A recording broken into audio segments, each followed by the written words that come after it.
just going to do the install of a Whiteline rear sway bar with the rear end links on our 2014 Audi S3.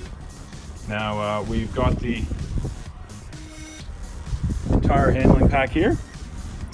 Consists of front and rear sway bars, front end links, the larger front end links, the shorter rear end links. We've got a box of springs, the performance springs.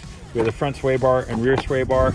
We've already got the car in the air, and we're going to get underneath and start unbolting. There's only a few bolts, but we'll go run through it. So here we have the BWR 25XZ, so that's the adjustable 24mm rear sway bar, and the rear end links, the KLC 202. They've got some bushing lubricant and then all the fittings, washers and things. So we're going to open these up and we'll have a look and see what they're like. I'm just going to open the rear sway bar.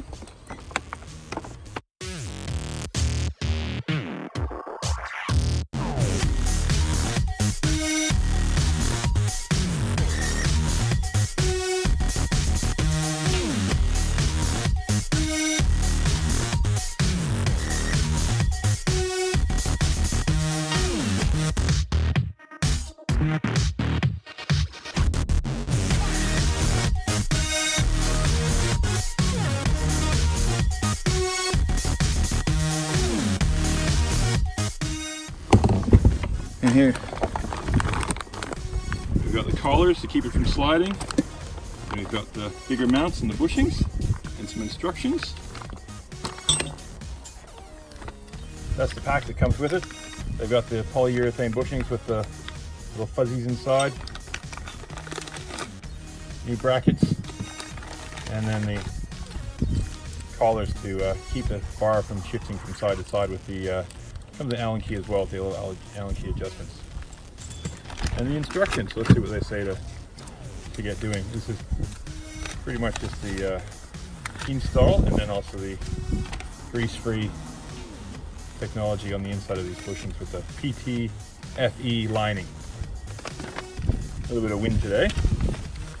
So car's in the air.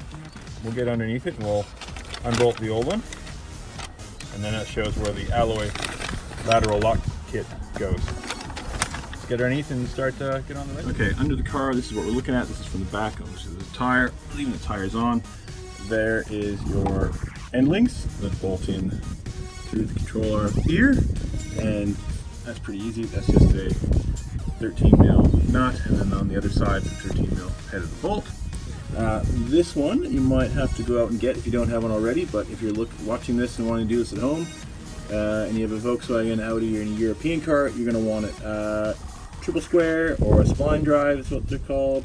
That one, you just buy them in a set. You buy them off Amazon, and you can pick them up pretty cheap. That particular one is a 10.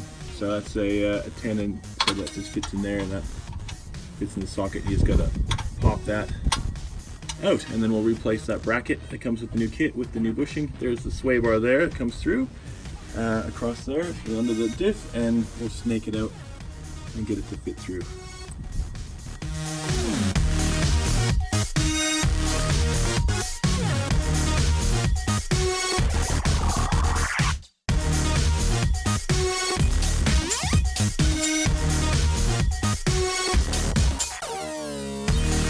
This is the control arm.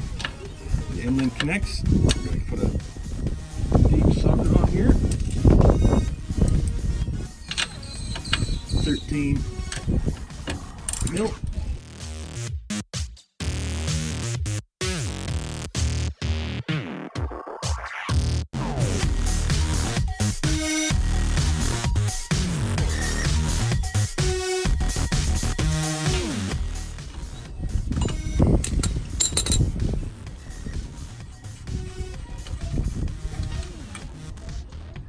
And then we can knock the bolt through,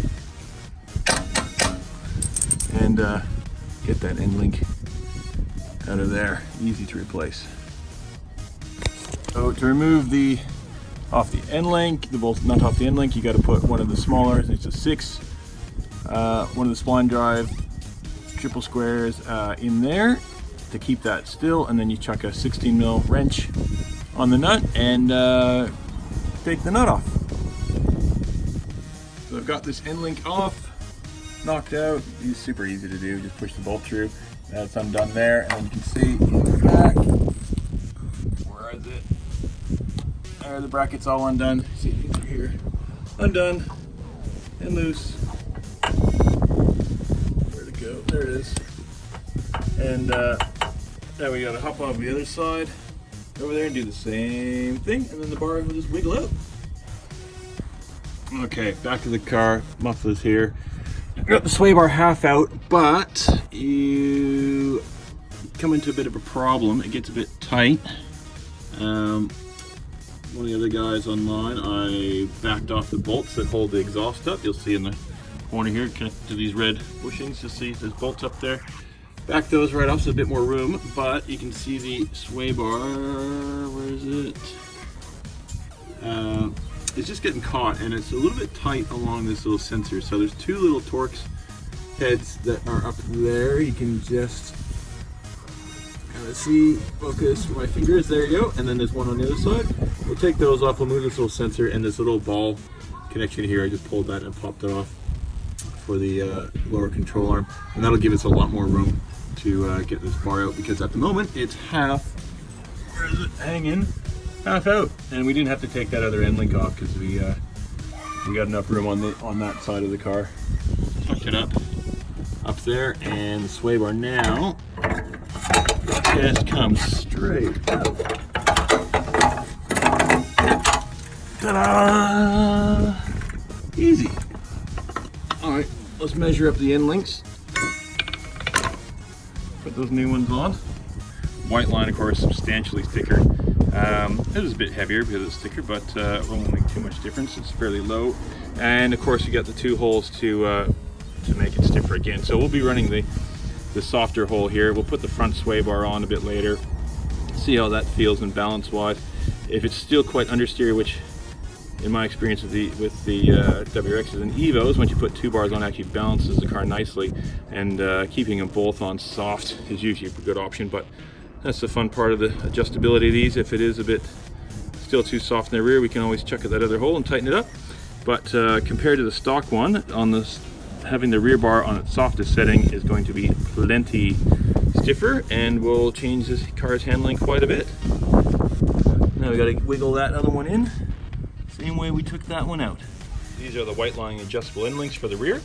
They come with a bunch of different washers and spacers, some high performance bushing lubricant, and then of course a little set of instructions. So what we're going to do, we're going to set the height of these because we're running stock. We haven't installed the lowering springs yet. We're going to run the same height as the stock set, and then we'll just use the spacers to take up any slack and attach them to the car, and we'll get them in there, and then we'll wiggle the sway bar in to fit. Okay, the Whiteline end links. All right, they come with the supplied larger fitting to go over the ends.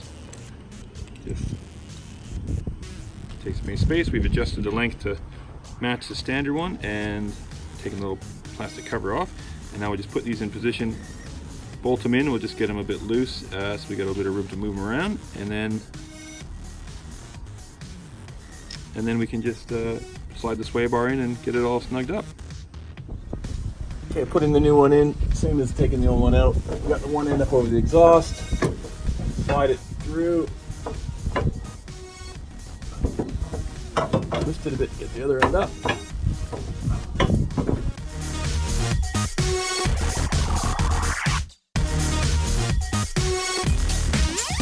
Alright, it took a bit of cursing and swearing, but I got it in there. And to get it in, now the original comes out nice and easy because obviously it's thinner. This one needs a little bit more room, so to get the room, I just had to, there's a, over the rear spring carrier, this is on the, you'll see the fuel tank side, there's like a little plastic guard. I guess it's like a mud guard to keep dirt from going in, and it's held in with like a little plastic, one of the plastic push rivets. So I just popped that out, nice and easy, just pull it out with my fingernails. And I'll put that back in now, and the sway bar is in position, ready to put the brackets on and bolt in. So install, same as just the reverse of the removal. So we just line that up, put the bracket on, drop the bolt, just get them in there.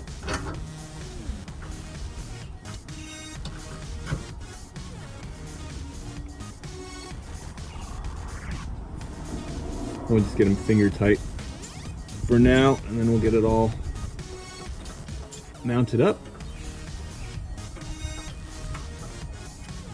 Tighten up, torque it to spec. We'll have to look and see what spec is, and we'll take it for a drive and see how it feels. Rear sway bars on a front wheel drive kind of based car on the chassis are fantastic for reducing understeer. But if you want to go to the point of oversteer, yeah, just set on the maximum setting and go harder into the corner and try not to bin it. Bolts into the sway bar, and we're going to go to the inner one, which is actually the harder bolt, harder setting. Reason being, I actually can't get these links because they're a vertical movement only, and just a little swivel on the end. I can't get it into the end one. I'll have a little research and look around, and when I get it in the air doing the front sway bar, we'll on the hoist we'll have a little look at it again and see if we can back it off. But for now, looks like we're going full hard. Pretty easy. Just put a washer on one side, push it through, another washer on the other, nut, crank it down. Got it all bolted up. Everything's tight. I actually went over it twice. Made sure the exhaust hangers on the sides that we undid to loosen off. Those ones there. Tighten those back up. Put the little bracket in for the sensor for the wheel height, ride height, and ready to go. Now that's one of the gold little keep the sway bar from stop moving. So you just put them on. You just snug them up a little bit, drop it down, see where it moves to, and then tighten them up nicely. So I've already done that, and that's all nice and tight, and ready to go. Take it down and do it for a test drive in a second. So if you are doing this, top tips, definitely loosen off those bolts on either side of on the exhaust hanger so that you can drop it down a bit, get extra room. And putting the new bar in, the little plastic, you can see it well on this side, that plastic guard, just undo the one plastic rivet that's there, just pull it straight out and then just twist it around, put the sway bar in, put the rivet back in, and she's good to go. Not a hard job at all. It's just a matter of having the tools. You need a few extensions to get through to these upper bolts up here, and not a difficult one at all. Pretty much anyone with a decent set of tools, I just from Amazon can tackle it.